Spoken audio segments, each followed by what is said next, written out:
우리가 그 차를 탔는데 바깥이 깨끗해 보이지 않을 때 어떻게 하죠? 대부분의 운전자는 와이퍼를 작동해서 차량의 유리를 닦아줍니다.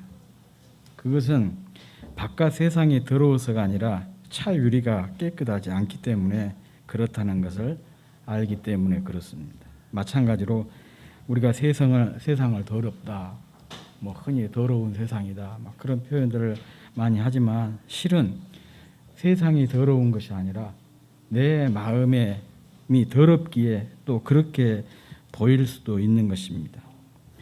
차 유리가 더러울 때 와이퍼를 작동하듯이 우리 마음의 와이퍼를 작동해서 마음의 때를 닦아내어야 합니다. 이것을 일명 와이퍼 이론이라 그렇게 얘기를 합니다. 그렇다면 우리의 마음을 닦아주는 와이퍼가 뭘까? 물론 뭐 여러 가지로 이 얘기를 할 수가 있겠지만 저는 그것을 찬양이다 그렇게 얘기를 하고 싶어요. 우리 안에 찬양이 있으면 어떤 상황에서도 세상을 밝고 맑게 볼 수가 있습니다. 우리 마음을 밝고 맑게 닦아주는 것이 찬양입니다. 정말 우리 안에 찬양이 가득하면 마음을 어둡게 하는 어떤 세상의 소리나 소음도 차단할 수가 있습니다. 문제는 마음에 찬양이 없으니까 세상이 늘 잿빛으로 암울하게 보이는 것입니다. 그리고 온갖 세상의 소음에 시달려서 정말 세미한 주님의 음성, 또 탄식하는 성령의 음성을 놓치는 경우가 왕왕 있는 것입니다. 운전을 하는 사람들은 알겠지만 비가 올 때는 이렇게 와이퍼를 작동을 해도 괜찮지만 맑은 날에는 와이퍼를 작동시키면 어때요? 유리에 있는 때가 지워지지 않고 오히려 시끄러운 소리만 나게 되는 것을 우리가 잘 알죠. 그럴 때 우리가 어떻게 하죠? 워셔액, 세정액을 뿌려가지고 와이퍼를 작동을 시키면 유리가 깨끗하게 닦여집니다. 저는 이 세정액과 같은 것이 또 감사라 그렇게 생각을 합니다. 찬양이 중요하다는 것도 알고 찬양하면 어둠의 세력이 물러가고 마음을 어둡게 만드는 불평이나 원망이나 또 걱정이나 근심들이 다 사라진다는 것도 압니다. 그런데 그 찬양하는 생활이 그렇게 잘 되지를 않아요. 찬양해야지 결심을 해놓고 돌아서서 땅이 꺼져라 한숨을 쉬는 경우가 그런 경험을 자주 했을 것입니다. 그 이유는 감사라고 하는 세정액을 뿌리지 않고 찬양이라고 하는 와이퍼를 무리하게 작동시키다 보니까 그런 현상이 나타나게 되는 것이거든요. 그러므로 이 찬양이라고 하는 와이퍼를 작동시키기 위해서는 먼저 감사라고 하는 세정액을 뿌려 주어야 합니다. 찬양은 감사의 열매이기 때문에 우리가 감사하게 되면 찬양이 절로 우리 삶에서 나오게 되는 것입니다. 그래서 유대인들은요, 아이를 낳아가지고 아이에게 가장 먼저 가르치는 말이 있어요. 단어가 있어요. 아마 우리나라뿐만 아니라 모든 세계에 공통적인 것이 그거예요. 아이들에게 가르치는 첫 번째 단어, 엄마, 아빠, 뭐 그런 단어 가르칠 거예요. 그건 안 가르쳐도 애들이 다 하게 되거든요. 그런데 막 자꾸 엄마 해봐 그러고 아빠 해봐 그러고 딱 우리는 그런 거 가르치죠. 그런데 유대인들은 엄마나 아빠라고 하는 단어를 가장 먼저 가르치는 게 아니고 토다라고 하는 단어를 가르쳐요. 토다. 히브리어로 토다라고 하는 단어가 뭐냐, 뜻이 뭐냐, 감사예요. 그런데 이 토다라고 하는 단어 속에는 감사 외에 찬양이라는 뜻도 들어있습니다. 그러니까 유대인들은 자기 자녀에게 가장 먼저 가르치는 게 뭐냐, 어떻게 하나님께 감사하는 법, 또 하나님을 찬양하는 법을 가장 먼저 가르친다는 얘기죠. 그들이 그렇게 한 이유가 있습니다. 하늘의 복을 담는 하나님의 생명과 복이 바로 이 감사 속에, 찬양 속에 있기 때문에 그렇습니다. 앞서도 에서도 말씀을 드린 것처럼 정말 우리 마음을 맑고 또 밝게 유지하는 비결이 이 감사와 찬양에 있기 때문에 그래요. 예수님께서 예수님의 말씀을 빌리자면 예수님이 팔복을 말씀하셨잖아요. 그 팔복 중에서 7번째 복이 뭐냐? 마음이 청결한 자예요. 마음이 청결한 자는 복이 있나니 하나님을 볼 것이라 그렇게 얘기했어요. 그런데 우리의 마음을 청결하게 유지하는 법이 뭐냐? 감사와 찬양이라는 것이죠. 그런 의미에서 참 그 유대인들의 이런 그 모습은 우리가 꼭 본받아야 될 그런 모습이 아닌가 싶습니다. 물론 이제 우리 아이들이 이미 말을 다 해버렸고 그러지만 가정에서 아이들에게 늘 그 부모들이 믿는 부모라면 신경 써서 자녀들을 가르쳐야 될 내용 중에 하나가 바로 이거예요. 감사하는 삶, 찬양하는 삶을 가르치는 거예요. 정말 부모가 늘 이렇게 감사와 찬양하는 삶을 살게 되면 또 자녀들이 자연스럽게 그것에 물이 들어요. 감사는 우리 마음과 영혼의 영적 세정액이고 찬양은 그것을 닦아내는 영적 와이퍼와 같습니다. 히브리어로 감사, 또 기도, 찬양 이 세 단어가 알파벳이 같은 그 단어로 알파벳으로 시작을 하고 있습니다. 이 기도를 테필라라고 하고 감사를 토다라고 하고 또 찬양을 테일라 그래요. 영어로 말하면 다 T자로 시작을 한 것이죠. 저는 이 세 개의 T, 히브리어로는 타우라고 하거든요. 세 개의 타우를 성도 삶의 삼중주, 인생의 삼각 사이클이라 그렇게 부릅니다. 기도에서 감사로, 감사에서 찬양으로, 또 찬양에서 기도로 이게 사이클처럼 돌아가야 된다는 것이죠. 그런데 이러한 사이클은 우리를 하나님을 향한 이런 사이클은 하나님을 향한 구심 운동이에요. 우리 마음과 뜻과 정성 또 우리의 모든 관심을 하나님께 향하게 하고 하나님께 집중하게 해주는 것이 바로 이 기도이고 감사이고 찬양인 것입니다. 얼마나 구심력이 강하느냐에 따라서요 원심력이 결정이 되는 거예요. 여러분 세숫대에다가 물 떠놓고 물을 한번 돌려보세요. 가만히 두면은요 그 물이 가만히 있어요. 그런데 이걸 돌리면은 구심력이 생겨가지고 물이 가운데로 돌잖아요. 그러면서 이게 또 밖으로 이렇게 퍼져나가요. 그래서 구심력과 원심력은 비례하는 거예요. 정말 우리가 주님을 향해서 주님께 집중하게 되면 세상에서 우리가 영향력 있는 삶을 살 수 있게 되는 것이죠. 그런데 이런 주님을 향한 구심 운동이 뭐냐? 기도와 감사와 찬양이라는 거예요. 기도하고 기도에서 감사로, 감사에서 찬양으로, 찬양에서 또 기도로 이게 사이클처럼 돌아갈 때 주님을 향한 우리가 더 주님께 향하게 되고 주님을 더 가까이 나가게 되고 주님께 집중할 수 있다. 그런 얘기입니다. 아무튼 하나님께서 보시기에 가장 우아한 것이 감사한 것이고 가장 매력 있는 모습이 감사하는 자세입니다. 그렇다면 이런 우아하고 매력 있는 감사 생활을 어떻게 우리가 지속할 수가 있을까? 바울이 권면한 대로 어떻게 우리가 범사에 감사하는 삶을 살 수가 있을까? 또 제가 자주 표현한 대로 어떻게 하면 감사로 물든 인생이 될 수가 있을까? 깊이 개인적으로 묵상을 하면서 제가 생각해낸 영어 단어가 하나 있습니다. 선물을 뜻하는 프리센트라고 하는 단어예요. 그런데 영어로 프리센트라고 하는 단어는요, 선물이라는 뜻도 있지만 또 무슨 의미가 있냐? 현재라고 하는 그런 의미도 있어요. 현재 내게 주어진 모든 것을 하나님의 선한 뜻을 이루는 최고의 선물로 여기는 거예요. 그게 바로 우리가 감사의 삶을 살아낼 수 있는 방법입니다.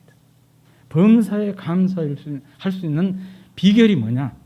현재 내게 주어진 모든 것들을 하나님의 선하신 뜻을 이루기 위한 최고의 선물로 여기는 거예요. 즉 현재의 환경, 현재의 상황이나 사건, 현재의 시간, 기회, 현재 내가 지금 하고 있는 일, 현재 만나고 있는 사람, 현재 함께 하고 있는 가정, 가족, 또 현재 일상에서 누리고 있는 모든 것을 하나님께서 내게 주신 소중한 선물로 생각하는 것입니다. 심지어는 현재 내가 겪고 있는 아픔이나 슬픔도, 질병도, 고통도, 고난도, 약점도, 실패도 모두 주님께서 내게 주신 소중한 선물로 생각하는 것입니다. 그러면 우리는 어떤 상황이나 환경에서도 또 어떤 일을 만나도 항상 감사할 수가 있습니다.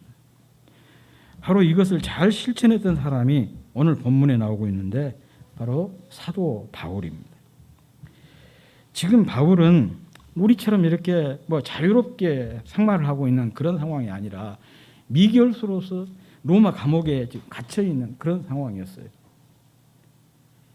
금방 재판이 그 결정이 날 줄로 알았었는데 기간이 상당히 길어지게 된 거예요. 그러다 보니까 주변이 상황이 어렵게 바뀌기 시작을 했습니다. 오늘 본문은 이런 어려운 상황을 빌립보 교회로부터 전해들은 바울이 이에 대해서 보인 반응입니다. 한마디로 바울의 반응은 굉장히 의외였어요. 감옥 안에 있는 사람이 감옥 밖에 있는 사람들을 위로하고 그러면서 현재 자신이 내 상황, 감옥에 이렇게 수감되어 있는 그런 상황을 크게 감사한다고 고백을 하고 있습니다. 빌립보 교회가 걱정하면서 바울에게 전해준 소식은 두 가지입니다. 하나는 바울이 감옥에 갇힌 것을 기회로 그에게 경쟁의식을 가진 사람들의 기세가 등등하다는 것입니다. 이 기회에 바울파를 압도해서 바울에게 심리적인 고통을 주자 그런 세력들이 득세하고 있다는 것이죠. 이런 사람은 어디에나 있는 것 같아요. 좋은 일을 하면서도 꼭 경쟁적으로 하는 사람들이 있어요. 바로 오늘 본문 빌립보서 1장에 나온 사람들이 그런 사람들이었어요. 그리고 다른 하나는 바울을 사랑하고 또 바울을 지지하는 사람들인데 물론 그 중에는 바울의 빈자리를 우리가 메꿔야 되겠다. 그래서 열심히 분발하는 사람들도 없잖아 있었어요. 우리 선생님이 지금 갇혀 있으니까 우리가 선생님의 손이 되고 발이 되고 귀가 되고 입이 되자. 그렇게 해서 분발해서 복음을 전하는 사람들도 있었지만 그 중에는 실망하고 낙심해서 주저앉아 버리는 그런 사람들도 없지 않아 있었습니다. 이런 얘기를 지금 바울에게 전해 준 것입니다. 그렇지만 이에 대한 바울의 반응은 한마디로 감사 일색이었어요. 여기서 바울은 오히려 자신의 수감 생활이 복음 전파에 진전이 되었다면서 감사하고 있죠. 12절에 보면 형제들아 내가 당한 일이 도리어 복음 전파에 진전이 된 줄을 너희가 알기를 원한다. 그리고 18절 하반절에 보면 이로써 나는 기뻐하고 또한 기뻐하리라 그렇게 얘기하고 있어요. 오히려 자기가 이렇게 수감되어 있는 것이 복음 전파에 진전이 되었다면서 감사하고 기뻐하고 또한 기뻐한다. 그 이유를 세 가지로 얘기를 합니다. 첫째, 자신의 수감 생활로 인해서 로마 시위대 안에 복음을 전할 수 있는 기회가 되었다는 거예요.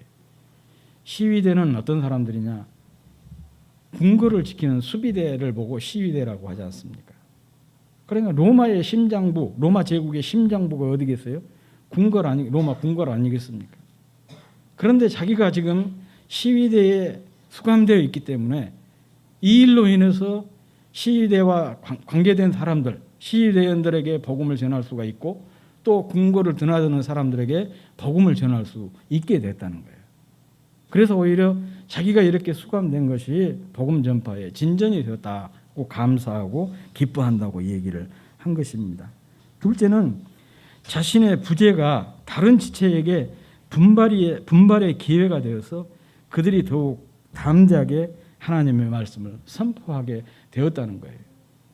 물론 그 중에는 낙심한 사람들도 있지만은 또 대부분의 사람들은 선생님이 지금 이루지 못한 일, 우리가 이것을 대신해서 해야 되지 않겠냐. 분발해가지고 더 열심히 담대하게 복음을 전하는 그런 사람들이 생겨나게 되었다는 것이죠.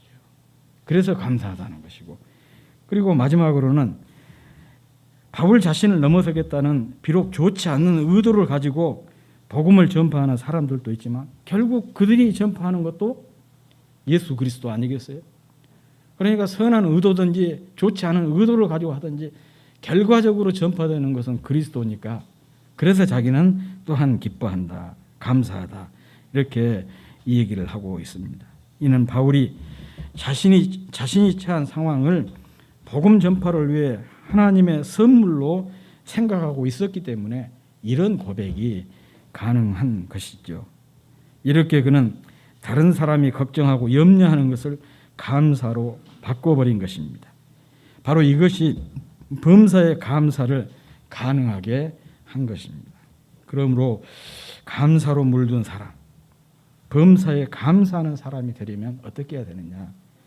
현재를 선물로 바라볼 수 있는 눈이 열려야 합니다. 앞에서 소개한 감사를 뜻하는 히브리어 단어 토다라고 했죠. 그런데 이 토다라고 하는 단어에는요, 감사, 찬양 이런 뜻도 있지만은 또 열림, 외침이라고 하는 그런 의미도 들어있어요. 아무튼 열려야만이 외치게 되잖아요. 입이 열려야 외치게 되는 거예요. 귀가 열려야, 눈이 열려야 감사를 외치고 찬양을 외칠 수가 있는 것 아니겠습니까? 그래서 현재 일상의 모든 것이 하나님이 주신 선물이라는 사실에 우리의 눈이 먼저 열려야 된다, 그런 얘기예요. 그리고 일상을 선물로 볼 수 있는 눈이 열리려면 어떻게 되느냐? 우리 눈이 바뀌어야 돼요. 관점이 바뀌어야 새로운 눈이 열리게 되는 것입니다. 그래서 신앙생활을 눈 바꾸는 훈련이라 그렇게 얘기를 하잖아요. 어떤 사람은 신앙생활 한 지 얼마 되지 않았는데 영적인 성장이 급속하게 이루어지는 사람이 있고, 수년이 지나도 거의 답보 상태에 있는 사람이 있어요. 그 차이가 어디에 있느냐? 이 영적인 눈이 열린 데 있는 거예요. 영적인 눈이 확 열린 사람은 변화가 급속도로 일어나게 됩니다. 그런데 이게 열리지 않은 사람은 늘 정체 상태에 있어요. 예를 들어서 1000년 전에 돼지나 100년 전에 돼지나 현재의 돼지나 돼지의 삶에는 변화가 없습니다. 그러지 않습니까? 1000년 전의 돼지, 100년 전의 돼지, 지금의 돼지 똑같아요. 그런데 인간은 계속해서 변하고 발전하고 있잖아요. 인간 사회는. 왜 그렇습니까? 눈이 때문에 그런 거예요. 돼지는 1000년 전의 돼지나 100년 전의 돼지나 지금의 돼지나 한결같아요, 눈이. 그러니까 그 삶에 변화가 없는 거예요. 현재 주어진 일상을 선물로 바라볼 수 있는 눈으로 우리 눈이 바뀌어야 됩니다. 그러면 모든 것을 감사할 수 있는 눈이 활짝 열리게 되는 거예요. 민물과 바닷물을 오가며 사는 연어, 잘 아시죠? 연어의 생애 주기는 민물에서 태어나가지고 바다에서 성장을 합니다. 그리고 다시 자기가 태어났던 모천, 그 민물로 돌아와가지고 거기서 알을 낳고 죽어요. 이게 연어의 생애 주기입니다.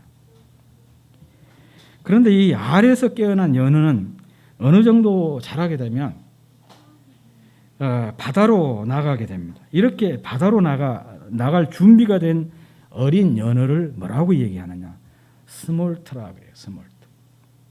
이제 민물에서 부화가 돼가지고 어느 정도 자라가지고 이제 바다로 나갈 준비를 하고 있는 연어들을 스몰트라. 그런데 이때 이 어린 연어는 몸이 더욱 유선형으로 되고 비늘 색깔이 은빛으로 바뀌고 호르몬 활동이 증가하고 아가미가 바닷물에 잘 견디도록 그렇게 형태가 바뀌게 된다는 거예요.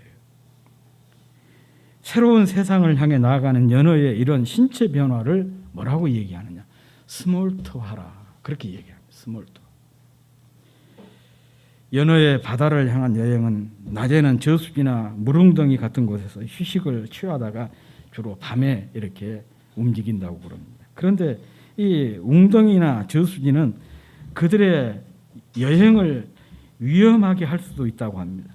넓은 저수지에 살다 보니까 바다로 자기가 가야 된다는 사실을 잊어버리게 된다는 거예요. 또 웅덩이에 갇혀가지고 바다로 가려고 하는데 못 가는 경우가 생겨요. 그렇게 되면 이런 연어는 생애 주기를 다 마치지 못하고 망한 것이죠. 물론 그렇다고 해서 이 연어가 죽는 건 아니에요.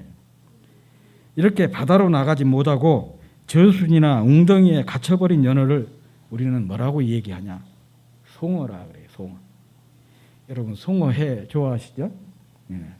송어회는 드셔봤지만 송어가 뭔지 잘 모르셨겠어요. 이렇게 바다로 나가지 못하고 그냥 저수지랄지 민물 웅덩이에 갇혀버린 이런 연어가 변태가 바로 변종이 송어예요.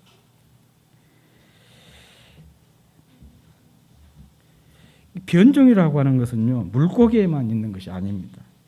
신앙에도 변종이 있어요. 넓은 은혜의 바다로 나가지 못하고 세속의 웅덩이에 갇히게 되면 변종 신앙인이 되는 거예요. 변화되어서 세상으로 나가 세상에 선한 영향력을 끼치지 못하고 교회라고 하는 웅덩이 속에만 다 갇혀 있게 되면 변종 신앙인이 되는 것입니다. 오늘날 대부분의 교회 문제는 이런 변종 신앙인 때문에 일어나고 있어요. 이런 변종 신앙인이 되지 않으려면 어떻게 해야 되겠습니까? 연어와 같은 변화가 우리에게 요구되는 것이죠. 특히 현재를 주님이 주신 선물로 여겨서 감사로 물든 인생이 되려고 한다면 영적 스몰토화가 반드시 우리에게 필요한 것입니다. 무엇보다도 우리의 눈이 변해야 됩니다. 그래야 모든 것을 선물로 바라보는 눈이 열리게 되고 그래서 감사의 사람이 되는 것입니다. 제가 오늘 광고에서도 말씀을 드렸듯이 그 맥주감사 주일에 대해서 조금 얘기를 했었는데 사실 제가 교회 개척해가지고 몇 년 동안은 맥주감사절을 지키지 않았잖아요. 요즘에 뭐 보리농사도 짓도 않고 그러는데 무슨 맥주감사절이냐. 괜히 해서 성도들에게 그 헌금의 짐만 지우는 것 같은 그런 기분이 들어가지고 한동안 그 맥주감사주일을 지키지 않았었어요. 그런데 이제 뒤늦게 제가 앞서 말씀을 드린 대로 이 맥주감사절의 중요성을 깨닫게 된 거예요. 이것은 단순히 어떤 추수와 관련된 그런 의미가 아니고 구약 유대교에서는 하나님으로부터 모세가 율법을 수여받은 날을 기념하는 것이고 우리 신약에서는 성령 강림과 더불어서 교회가 탄생한 교회 탄생 기념일이다. 이 사실을 제가 발견하고는 정말 맥주감사주의를 지켜야 되겠구나. 그렇게 결심을 하고 지금 쭉 지켜오고 있는데 그런데 우리 한국교회에서는 이 맥주감사주의를 하반기 시작하는 첫 주일로 지키고 있어요. 저는 이것도 크게 의미가 있다. 그렇게 생각을 합니다. 이것은 지나온 반년 동안을 돌아보면서 얼마나 주어진 일상을 선물로 여기면서 살아왔는지를 돌아보게 하고 또 앞으로 남은 날을 주님이 주신 선물로 생각하면서 살겠다 결심하는 기회로 삼자. 그런 의미에서 하반기 시작하는 첫 주일을 맥주감사주일로 정한 것이 아닌가. 개인적으로 제가 그렇게 해석한 겁니다. 정말 지난 반년을 돌아보면서 주님께서 주신 것들을 내가 얼마나 선물로 여기면서 살아왔는지 한번 생각을 해보시고 앞으로 그 남은 반년 동안 하루하루 순간순간을 주님께서 선하신 뜻을 이루기 위해서 우리에게 주신 선물이라는 것을 늘 기억하면서 살았으면 좋겠습니다.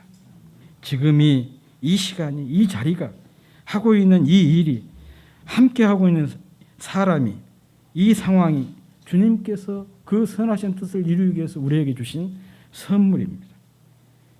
이런 모두를 선물로 볼 수 있는 눈이 열리기를 바랍니다. 또 이런 눈이 열리도록 기도할 수 있기를 바랍니다. 그래서 항상 감사하는 감사의 일생이 되시기를 주의 이름으로 축복합니다.